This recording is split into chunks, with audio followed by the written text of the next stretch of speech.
Redação Novo Tempo de volta para você que acompanha a gente pelo rádio e pela televisão. O governo lançou uma proposta de emenda constitucional, a PEC 241, que congela as despesas do governo federal por até 20 anos. A ideia da PEC é controlar os gastos públicos e driblar a crise econômica. O ministro da Fazenda, Henrique Meirelles, afirma que não há possibilidade do país prosseguir economicamente gastando muito mais do que a sociedade pode pagar. Acompanhe o vídeo onde ele explica mais detalhes da proposta. A conclusão é de que, de fato, é uma medida fundamental para o país, hoje, na medida que a evolução descontrolada das despesas públicas e da dívida pública é o que foi o principal motivo pela qual no Brasil está vivendo hoje essa crise, essa recessão que causa aí 12 milhões de desempregados, com perspectivas ainda de aumentar um pouco até que a economia de fato possa vir a se recuperar, mas para que a economia se recuperar é importante, é vital não só a aprovação dessa emenda constitucional, mas também de outras reformas que são complementares a essa. Muito bem. Bom, então, em primeiro lugar, fica aí a fala do Henrique Meirelles, ministro da Fazenda. Então, o que é a PEC 241, Hélio Moura, que está todos os dias falando disso no Jornal do Novo Tempo? E no Conexão também.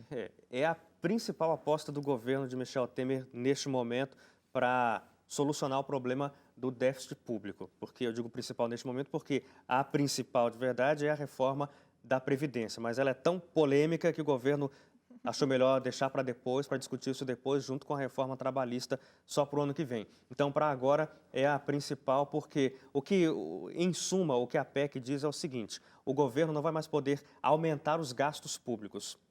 Baseado em quê? O governo só vai poder, com a aprovação dessa PEC, gastar em um ano a mesma coisa que foi gasta no ano anterior. Só vai poder corrigir pela inflação. Então, se a inflação foi de 7% no ano anterior, vai poder gastar X mais 7% para poder equilibrar.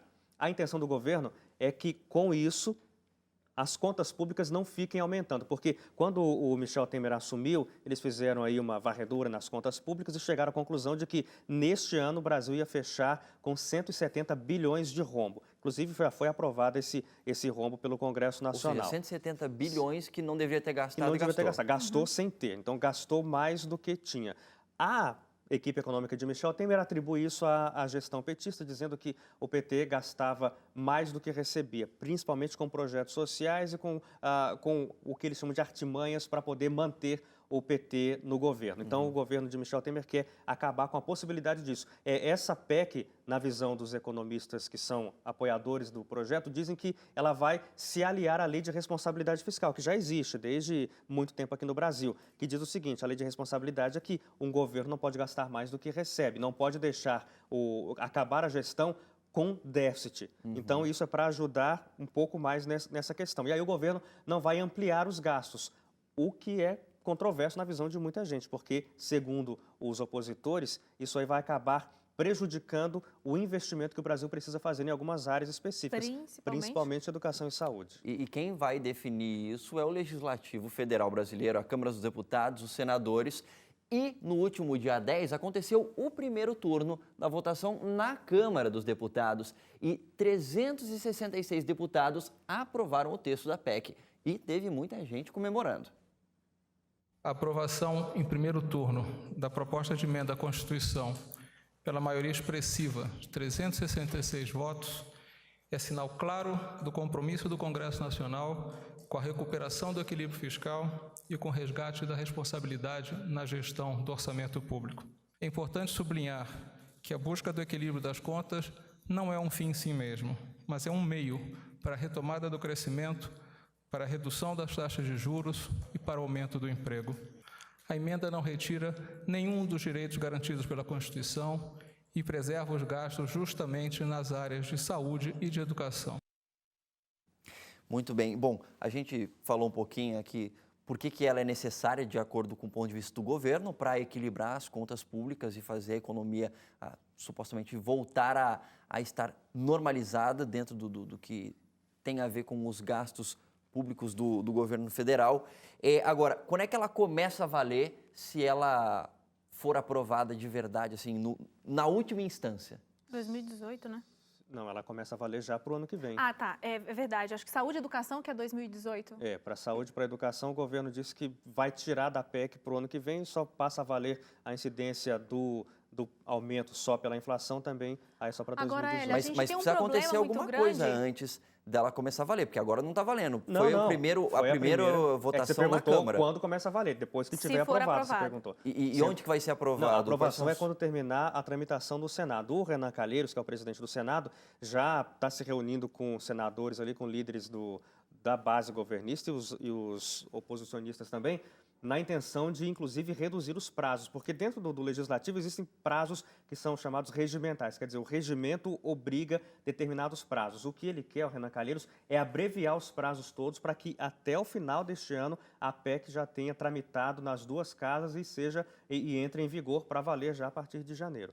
Então, foi só a primeira votação na Câmara, tem que ser votada em 2 turnos, porque PEC uma abreviação para um projeto de emenda constitucional, ou seja, é uma alteração na Constituição do Brasil. Qualquer alteração feita na Constituição precisa de 2 turnos de votação. A mesma coisa tem que ser votada 2 vezes na Câmara e no Senado e precisa ter 2/3 de aprovação tanto na Câmara quanto no Senado, em cada uma das 4 votações. Então, é um processo trabalhoso e demorado, porque não pode haver, questionamentos com respeito a uma mudança na Constituição, que é o que rege o país. Inclusive, é uma questão polêmica, porque a proposta divide opiniões e muitos parlamentares acreditam não ser a melhor solução para o Brasil.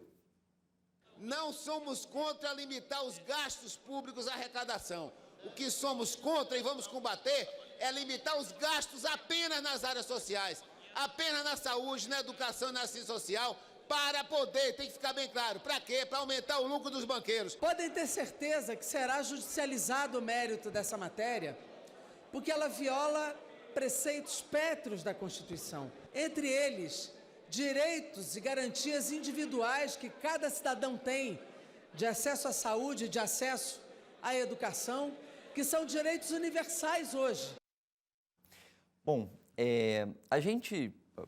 quem vai definir isso, obviamente, são os parlamentares, a gente está vendo tudo isso, mas a gente tem opiniões diversas sobre a PEC, até porque tem questionamentos sobre investimentos na área de saúde e educação, os impactos que ela pode causar, tem gente que fala que tem impactos negativos e que superariam os impactos positivos, etc. Dentro desses impactos que todos estão dizendo por aí, muitos estão dizendo por aí, quais que vocês acham que são os maiores impactos, tanto positivos quanto negativos, dessa proposta? Bom, todo mundo está falando sobre saúde e educação. O problema que eu vejo é o seguinte, quando você olha de maneira assim, geral e direta e reta, parece uma coisa sensata. Imagina, eu vou equalizar os meus gastos. Imagina se fosse numa vida individual. Bom, então eu não tenho todo o dinheiro, eu vou reduzir o tanto que eu gasto com cada coisa na minha vida, certo?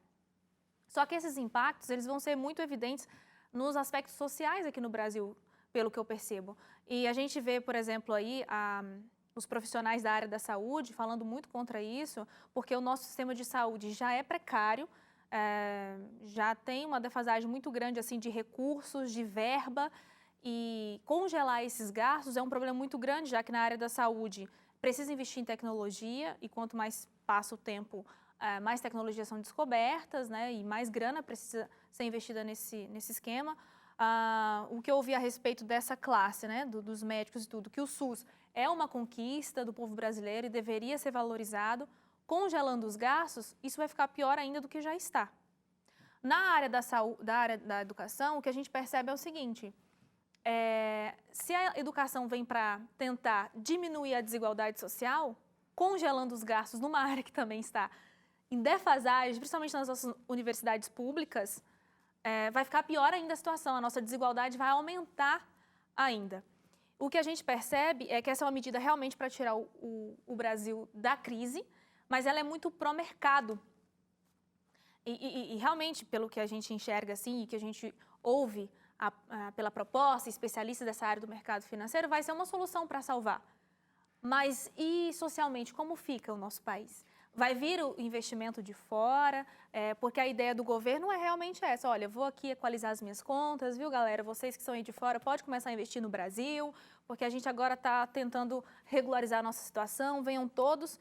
E como que vai ficar nós que vamos oferecer a nossa mão de obra, como vai ficar a nossa vida social em relação à saúde e educação, que eu acho que são as duas coisas principais, entende? Samela, na hora que estava passando o vídeo, você falou nos bastidores, eu acho positivo a PEC, o que ela propõe, etc. É isso mesmo? Eu concordo que a necessidade que o Brasil tem de investimento em saúde e educação é muito grande. Só que eu acho que às vezes falta um pouquinho quando a gente escolhe uma posição, principalmente nas questões políticas e econômicas do país, é um aprofundamento. Então a gente vê muitos comentários para lá e para cá de eu sou a favor e eu sou contra, sem ter realmente uma profundidade para emitir aquela opinião. Por exemplo, questão de saúde e educação são duas questões que o governo federal tem um impacto? Tem. Mas a maior parte do investimento hoje, dos serviços que são prestados para a população em saúde e educação, não vem do governo federal, vem do governo estadual e dos municípios, que não são afetados pela PEC. Então, o Brasil precisa de investimento? Precisa. E, ao mesmo tempo, você deu um exemplo aqui, se fosse uma questão individual. Acredito que todo mundo hoje que vive no Brasil e tem uma condição normal, uma condição financeira normal, teve que se apertar alguma coisa no seu planejamento financeiro. Isso aconteceu na minha casa. Então, uma coisa ou outra, a gente começou a cortar. Então, eu cortei supérfluos. Inicialmente, o que eu vou cortar são as coisas supérfluas. Se eu tinha um pacote de internet X, agora eu tenho um pacote de internet menor, porque eu preciso continuar comendo, porque eu preciso continuar tendo um plano de saúde, porque eu preciso continuar, se eu tivesse filhos, não é o meu caso, mas eu precisaria continuar bancando a educação dos meus filhos. Para mim, é a mesma coisa com o governo. A PEC, ela não determina que todos os gastos vão continuar iguais da saúde e da educação. O montante do gasto do governo precisa continuar igual. Então, se o governo quiser cortar nos servidores públicos para ter mais dinheiro para investir em educação, a PEC permite isso. Então, a gente manter um teto e determinar, ok, eu tenho tanto, eu só posso gastar tanto, não determina que eu vou continuar gastando a mesma quantidade nos mesmos setores. Então, o governo pode tirar de outras áreas para investir mais em saúde, pode tirar de outras áreas para investir mais em educação. E uma coisa interessante da PEC é que, diferente da maioria das áreas, as áreas de saúde e de educação continuam com um investimento mínimo obrigatório. Elas não passaram a ter, ok, estamos todos dentro do mesmo pacote. Saúde e educação continuam tendo pelo menos legalmente, na proposta teórica da PEC, é isso que deveria acontecer. Como isso se comporta mais para frente, com a condição política do nosso país, aí já é outra coisa, outro tipo de discussão. Mas o pacote em si eu vejo como positivo por esse motivo. Se eu fosse administrar a minha casa, e como é na minha casa, eu teria o mesmo princípio de administração. Só acrescentar um dado aqui dentro do que a Samela falou, eu já passo para o Hélio, você falou da questão de educação também, a gente falou em outras redações aqui que o grande problema da educação brasileira atualmente se encontra no ensino fundamental e ensino médio. E o ensino fundamental e o ensino médio são a obrigatoriedade, são serviços prestados da parte pública pelos municípios e pelo Estado, e não necessariamente pelo governo federal também. A Samela falou sobre os percentuais. O percentual de investimento do governo federal na educação hoje é de 18% do PIB. E para a saúde é 13%, mas através, inclusive, dessa PEC foi aumentado para 15%. Era para chegar em 15% daqui a 2 anos, então foi antecipado, já é para 15% agora de investimento em saúde. E nessa semana eu conversei no jornal com um economista chamado Roberto Troster. Ele falou uma coisa interessante, ele falou sobre como as pessoas estão criticando a PEC por conta de educação e saúde. Ele falou uma coisa que a gente já falou aqui também várias vezes no Redação. Dinheiro para a educação e dinheiro para a saúde nunca faltaram no Brasil.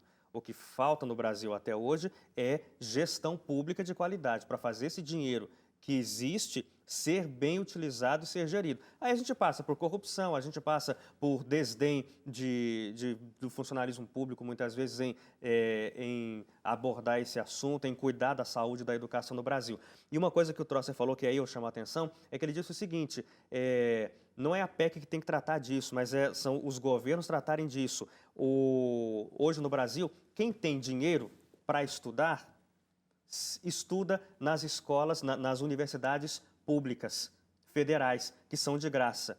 Quem não tem dinheiro para estudar, vai estudar nas faculdades privadas. E aí tem ajuda do governo em alguns casos, com o ProUni, com o FIES, ou dá o seu jeito de estudar. Então ele falou, uma coisa que tinha que mudar na educação, e nesse caso é federal, porque são as universidades federais, é isso. Quem tem que estudar em universidade federal é quem não tem dinheiro para pagar por uma universidade. Mas ocorre no Brasil o contrário. Então esse é um tipo de coisa que demonstra claramente um erro na gestão da educação no Brasil.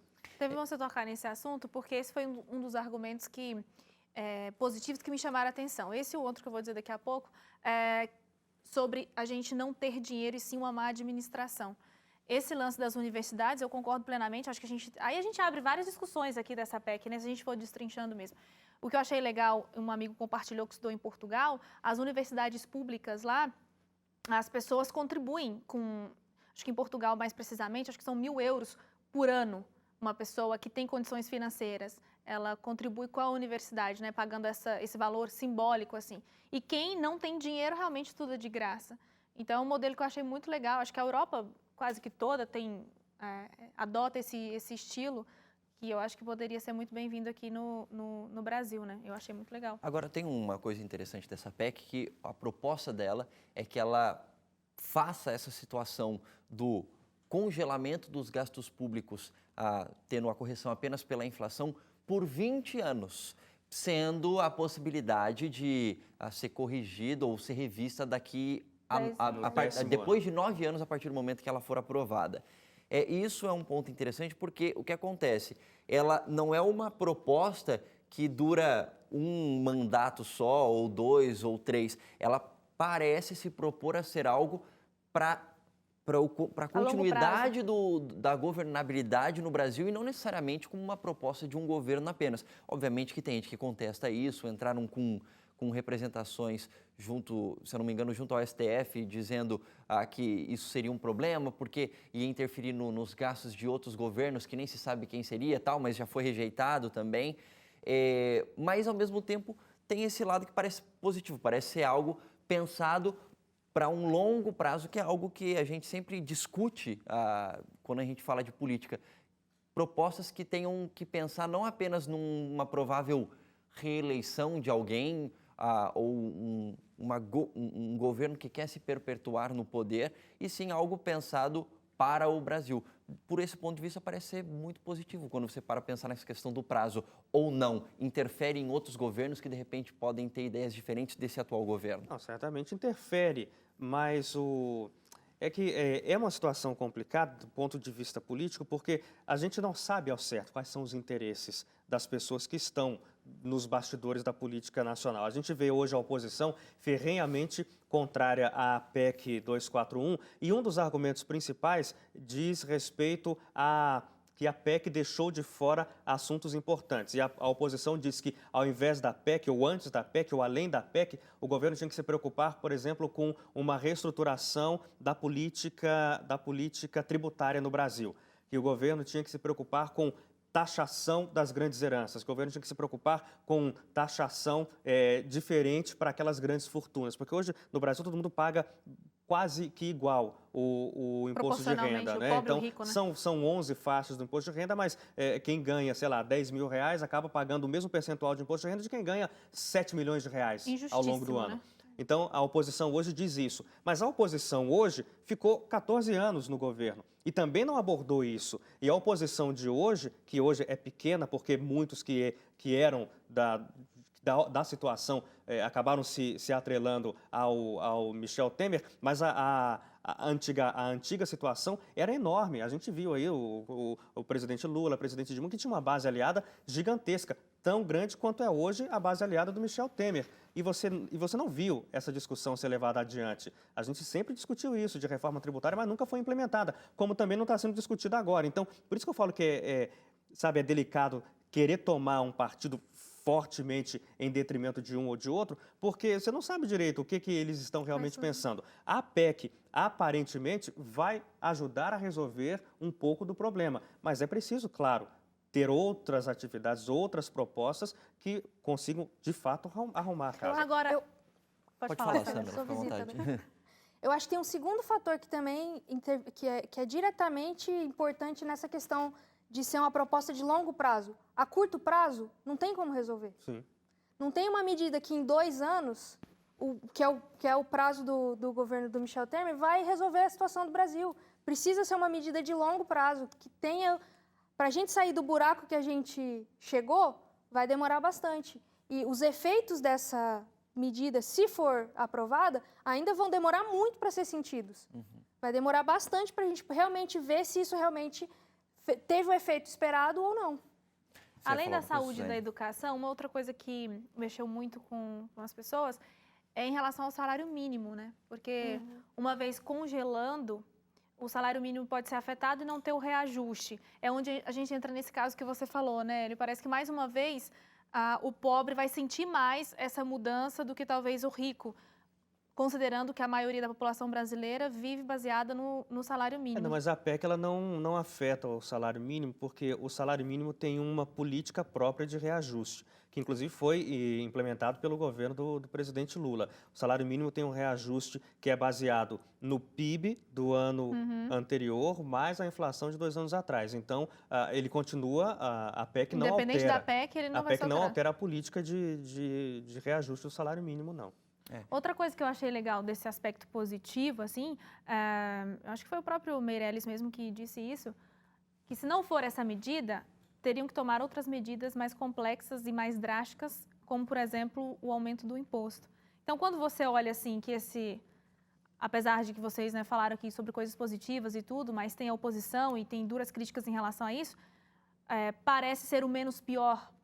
Não é isso? Das opções, Das né? opções que a gente teria para tirar. O problema é que, assim, o governo de Michel Temer, desde quando assumiu interinamente, vinha falando disso, né? Olha, não vamos colocar imposto a mais. Aí tinha aquele projeto que foi enviado pelo governo anterior de uma recriação do que seria a CPMF, foi rejeitado. No orçamento da União do ano que vem, tinha uma previsão para isso, os deputados cortaram essa previsão de uma CPMF, algo parecido com aquele antigo imposto do cheque, né, que era transitório e ficou durante décadas aí vigente no Brasil, mas a criação ou o aumento de impostos é uma coisa que mesmo o governo, depois dessa aprovação aí, não vê como descartada, não. Vai ter que acontecer.